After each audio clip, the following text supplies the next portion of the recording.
ഈ അവകാശം പോരാട്ടത്തിൽ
മാപ്പ് തരില്ല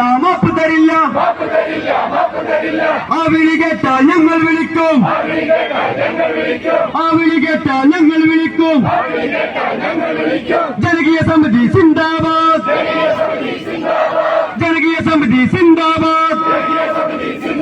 പ്രസ്കട്ടിന്റെ മുതലാളിമാർക്ക്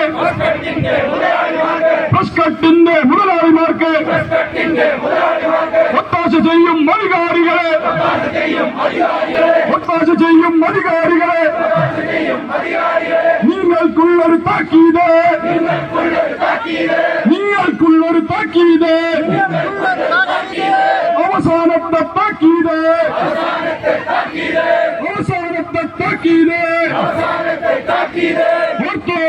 ഓർത്തു വെച്ച്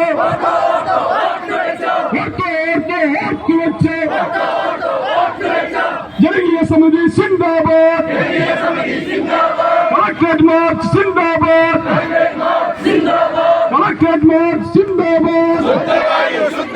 പിറന്ന മണ്ണിൻ അവകാശം ഈ അവകാശ പോരാട്ടത്തിൽ പോരാളികളെ ഒത്തോളൂ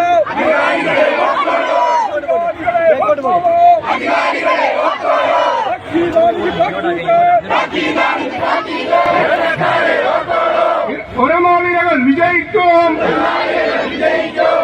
മാർച്ച് സിന്ദാബാദ് മസ്കട്ടെന്നൊരു നാട്യക്കമ്പനി ആടക്കൊല്ലും മാറിയ കമ്പനി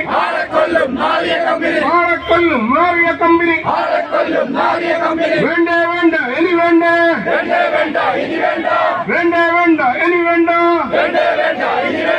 ഇനിയൊരു വാരസ് ഇവിടെ വേണ്ട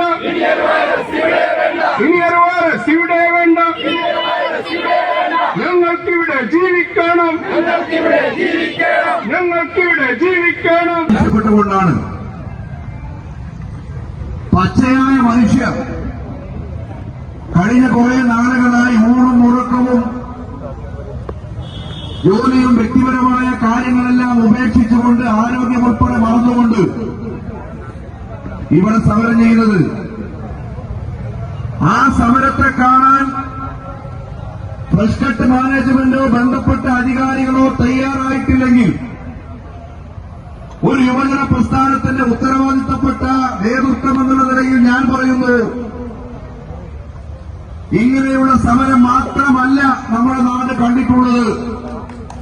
പോലീസിന്റെ ബാരിക്കേഡുകളെ മറികടന്നുകൊണ്ട് നിങ്ങളുമായി ക്യാരംസ് കളിച്ച് ഞങ്ങൾ ഇവിടെ നിന്ന് ഇറങ്ങിപ്പോകൂ എന്ന് പറയാൻ വേണ്ടി ഞങ്ങൾ ആഗ്രഹിക്കുകയാണ്. ഇത് വളരെ ഉത്തരവാദിത്തത്തോടുകൂടി പറയാൻ, ആത്മാർത്ഥമായി പറയാൻ, ഒരു സമരത്തിന് മുന്നിൽ രണ്ട് കൈയ്യടി കിട്ടാൻ വേണ്ടി പറയുന്നതല്ല. കൂടത്തായി മുതൽ ഫ്രഷ് കട്ട് വരെ പുഴയോരത്തുന്നത് മാറണം. മറ്റുള്ള സ്ഥലങ്ങളിലൊക്കെ ഇത് നിർമ്മിക്കുവാൻ ആവശ്യമായ സംവിധാനം ഉണ്ടാകണം. അതുകൊണ്ട് ഇതിന് കാരണം ഇത് നാട്ടിൽ നിന്ന് നമുക്ക് വേണ്ടെന്നും പറയാൻ പറ്റില്ല. കാരണം അതിന് പക്ഷേ ചില പരിമിതികളും ചില നിയന്ത്രണങ്ങളും ഒക്കെ അനിവാര്യമാണ്. പക്ഷെ കോഴിക്കോട് ജില്ലയിൽ ഇത് കാണില്ല, മറ്റുള്ള ജില്ലയിലൊക്കെ ഉണ്ട്. അപ്പൊ എന്താണ് ഇതിന്റെ ഉള്ളുകള്ളി എന്നുള്ളതിനെ സംബന്ധിച്ച് നന്നായി സർക്കാരിന്റെ തലത്തിൽ ആലോചിച്ച് ഈ കാര്യത്തിൽ ഒരു അവസാനം ഉണ്ടാക്കണം എന്ന് മാത്രം ഈ സന്ദർഭത്തിൽ സൂചിപ്പിച്ചുകൊണ്ട് ഈ വെയിലത്ത് ഈ ഒരു സമര പന്തലിൽ സംവിധായിട്ടുള്ള എല്ലാ ആളുകളെയും അഭിവാദ്യം ചെയ്തുകൊണ്ട് ഈ സമര പരിപാടിയുടെ ഔപചാരികമായ ഉദ്ഘാടന കർമ്മം നിർവഹിച്ചത് അറിയിച്ചുകൊണ്ട് ഞാൻ അവസാനിപ്പിക്കുന്നു. മാലിന്യങ്ങളും ഏകദേശം 150ഓളം ടണ്ണ് വരുന്ന മാലിന്യങ്ങൾ വെറും 30 ടൺ കപ്പാസിറ്റിയുള്ള ഫ്രഷ് കട്ട് മാലിന്യ പ്ലാന്റിന് അനുമതി കൊടുത്തുകൊണ്ട് ഞങ്ങളുടെ ഇരുതുള്ളിപ്പുഴയുടെ തീരത്ത് ഞങ്ങളുടെ വീടിന്റെ മുൻപിൽ ഈ 4000ഓളം കുടുംബങ്ങളെ ശ്വാസം മുട്ടിച്ചു കൊല്ലാൻ അനുമതി കൊടുത്ത അധികാരികളാണ്. നമ്മളുടെ ടാക്സ് വാങ്ങിക്കൊണ്ട് നമ്മളുടെ വിയർപ്പിന്റെ അധ്വാനം കൊണ്ട് ശമ്പളം വാങ്ങി ഈ ബിൽഡിംഗിൽ താമസിക്കുന്ന കുറച്ച് സർക്കാർ ഉദ്യോഗസ്ഥന്മാരെ ബോധവാന്മാരാക്കാൻ വേണ്ടിയിട്ടാണ് നമ്മൾ ഇന്നിവിടെ വന്നു ചേർന്നിട്ടുള്ളത്. ഒരു ജനത ശ്വാസവായുവിന് വേണ്ടിയിട്ട് ഇവരുടെ മുമ്പിൽ കെഞ്ചണമെങ്കിൽ, 5 വർഷമായി കെഞ്ചണമെങ്കിൽ എത്രത്തോളം ദുരിതമായിരിക്കും നമ്മൾ അനുഭവിക്കുന്നത്. ഇത് ഇവരുടെ കണ്ണ് തുറപ്പിക്കാനുള്ളതാണ്. ഈ 5 വർഷം കൊണ്ട് ഞങ്ങൾ കയറി ഇറങ്ങാത്ത ഉദ്യോഗസ്ഥന്മാരില്ല, ഞങ്ങൾ കാണാത്ത രാഷ്ട്രീയ നേതാക്കന്മാരില്ല, ഞങ്ങൾ മുട്ടാത്ത വാതിലുകളിൽ. എന്താ ഇവർ കണ്ണു തുറക്കാത്തത്?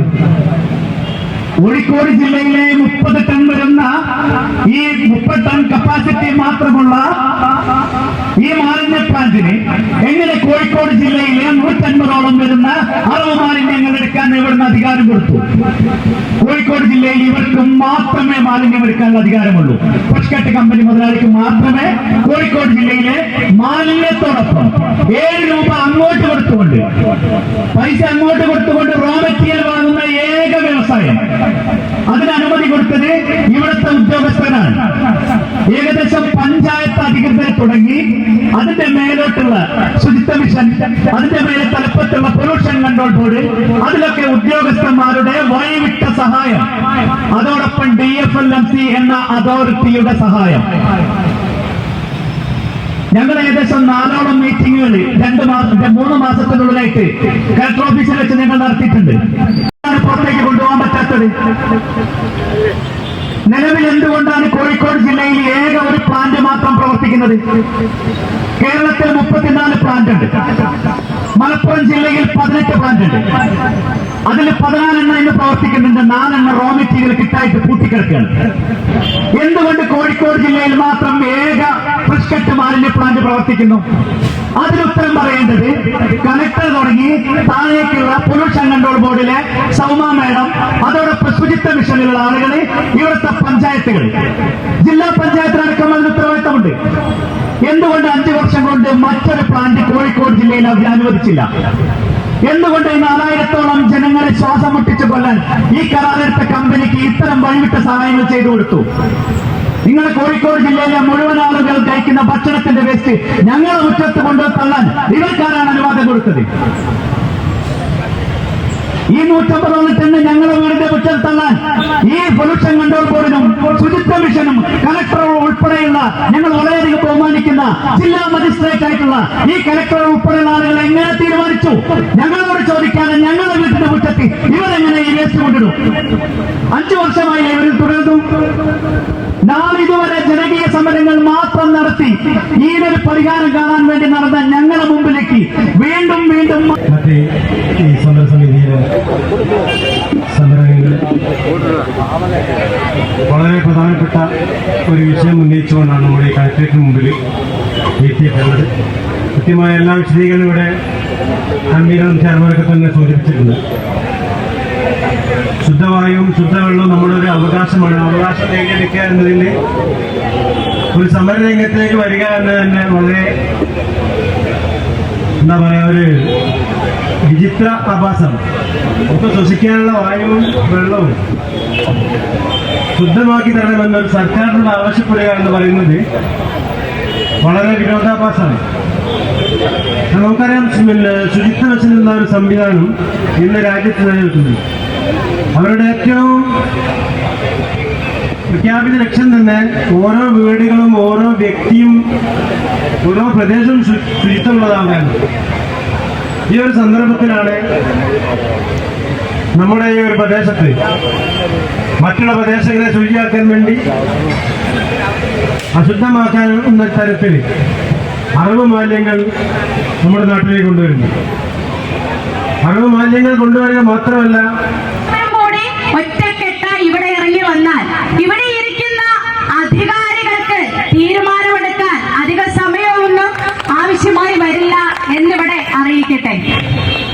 രാവിലെ ബെല്ലടിക്കുമ്പോൾ ഫസ്റ്റ് പീരീഡ് പകുതിയാകുമ്പോഴേക്കും കുട്ടികൾ പറഞ്ഞു തുടങ്ങും. കുഞ്ഞു കുട്ടികൾ ടീച്ചറെ മണത്തിട്ടിരിക്കാൻ വയ്യാന്ന്. ആ കാര്യത്തെ കുറിച്ചൊക്കെ ഇവിടെ എനിക്ക് മുൻപേ സംസാരിച്ചവര് ധാരാളം വിശദീകരിച്ചിട്ടുള്ളതാണ്. ആ കുട്ടികളിൽ പലരും എന്നോട് ചോദിച്ചു, ടീച്ചർ എന്താ ഞങ്ങളെ കൂട്ടാത്തതെന്ന്. നിങ്ങളുടെ തൊട്ടടുത്തുള്ള നാട്ടിൽ ഒരു ദുരന്തം സംഭവിക്കുമ്പോൾ, ഒരു അഴിമതി, ഒരു ബുദ്ധിമുട്ടുണ്ടാവുമ്പോൾ നിങ്ങളും പ്രതികരിക്കണമെന്ന് ടീച്ചറല്ലേ ഞങ്ങൾക്ക് പറഞ്ഞു തന്നിട്ടുള്ളത്. നാളെ ഇവിടെ അലങ്കരിക്കുന്നത് അവര് കൂടിയായിരിക്കുമെന്ന് ഓർമ്മപ്പെടുത്തുകയാണ്.